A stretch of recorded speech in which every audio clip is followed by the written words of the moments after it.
भारतीय नौसेना ने हाल ही में अरब सागर, स्ट्रेट ऑफ हॉर्मुज और ईरान के चाबहार पोर्ट के आसपास एक जटिल समुद्री संकट को सफलतापूर्वक संभाला, जो ऊर्जा सुरक्षा और रणनीतिक हितों से जुड़ा था। ये घटना दुनिया के सबसे महत्वपूर्ण समुद्री मार्गों पर भारत की मजबूत पकड़ को दर्शाती है। आइए इसे चरणबद्ध तरीके से विस्तार से समझते हैं। दुनिया की ऊर्जा सप्लाई का बड़ा हिस्सा अरब सागर से होकर स्ट्रेट ऑफ हॉर्मुज गुजरता है, जहां से भारत को भी कच्चा तेल और गैस मिलता है। अचानक चाबहार पोर्ट, जो भारत के लिए अफगानिस्तान और मध्य एशिया तक पहुंच का रणनीतिक द्वार है, के आसपास विदेशी जहाजों की संदिग्ध गतिविधियां बढ़ी। सुरक्षा हलचल तेज हो गई, तनाव का माहौल बन गया।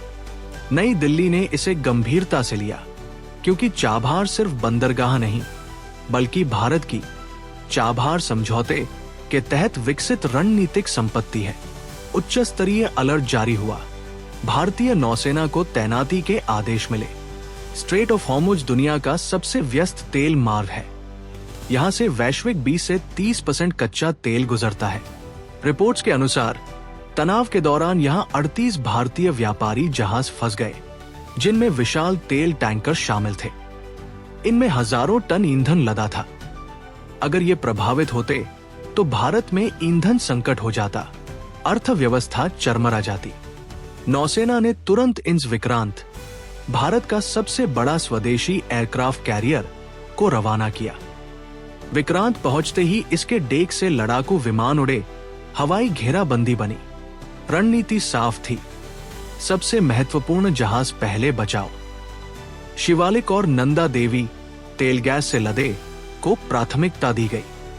विक्रांत के मीजी 29 के या तेजस जैसे विमानों ने इनके ऊपर एयर कवर दिया। नौसेना अधिकारी जहाज कप्तानों से लगातार संपर्क में रहे। घंटों चले सावधानीपूर्ण ऑपरेशन से दोनों जहाज सुरक्षित बाहर निकले। इससे भारत में तत्काल ऊर्जा संकट टला, लेकिन 36 जहाज अब भी फंसे थे। नई दिल्ली में राहत की सांस, पर चुनौती बरकरार। चाबहार पर खतरा बढ़ा, संदिग्ध जहाज एंट्री जोन में। नई दिल्ली का संदेश, विक्रांत को चाबहार भेजो। कमांडरों के सामने दुविधा, स्ट्रेट में 36 जहाज चाबहार की रणनीति। विश्लेषण के बाद फैसला, विक्रांत चाबहार जाए। अरब सागर की लहरें चीरते हुए विक्रांत पहुंचा। इसके रडार ने इलाका स्कैन किया, फाइटर जेट सक्रिय, संदिग्ध जहाज पीछे हटे, भारत-ईरान समन्वय से स्थिति स्थिर। लेकिन स्ट्रेट में रणनीतिक खालीपन पैदा हो गया। नौसेना ने तुरंत जवाब दिया। इंस विक्रमादित्य, दूसरा एयरक्राफ्ट कैरियर, रूसी मूल का, अरब सागर के केंद्र में तैनात, हॉर्मुज और चाबहार दोनों की निगरानी। इसके रडार और जेट्स ने हवाई ढाल बनाई। इंस त्रिकंद, श्रेष्ठ तालवार क्लास फ्रिगेट, स्टील्थ क्षमता वाला, गायब हो गया। रडार से बचकर चुपचाप स्ट्रेट पहुंचा। यह सोची समझी चाल थी।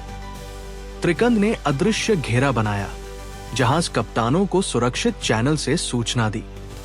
क्रू में राहत की लहर, जहाजों को धीरे धीरे सुरक्षित मार्ग पर भेजा। त्रिकंद नीचे निगरानी, विक्रमादित्य ऊपर एयर कवर। समन्वय से एक एक जहाज बाहर निकले। तनाव कम हुआ, सभी 38 जहाज सुरक्षित। चाबहार स्थिर। ये त्रिकोण, विक्रांत चाबहार, विक्रमादित्य केंद्र, त्रिकंद स्ट्रेट, भारत की ब्लू वाटर नेवी का कमाल था। यह सिर्फ बचाव नहीं, शक्ति प्रदर्शन था। भारत अब अंतर्राष्ट्रीय जलमार्गों की सुरक्षा में सक्रिय है। चाबहार से मध्य एशिया पहुंच, हॉर्मुज से ऊर्जा सुरक्षा, दोनों सुरक्षित। दुनिया ने देखा कि भारत समुद्री राजनीति में मजबूत खिलाड़ी है। नौसेना की योजना, समन्वय और तकनीक, स्टील्थ, रडार, जेट्स ने संकट को विजय में बदला। जय हिंद।